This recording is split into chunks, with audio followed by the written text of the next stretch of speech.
Saya janji, disaksikan oleh Allah Ta'ala, allowance akan ditambah. Banyak 11 juta ringgit telah diperuntukkan khusus untuk allowance dan gerak kerja JKDM Sabah.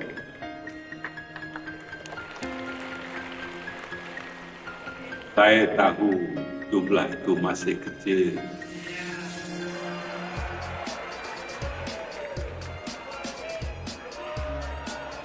Saya nampak, saya dengar.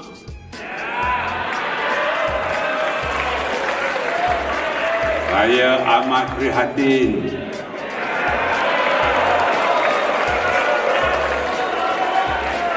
Tuan-tuan dan perempuan memang telah bekerja kuat. Tidak sepatutnya allowance sebanyak itu sahaja.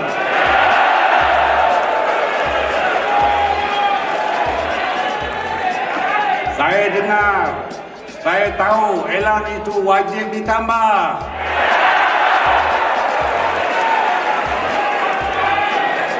Tapi bukan sekarang. Kita perlu menang besar, insya-Allah. Kalau kita ambil alih, kita menang besar, insya-Allah. Saya janji, disaksikan oleh Allah Ta'ala, allowance akan ditambah.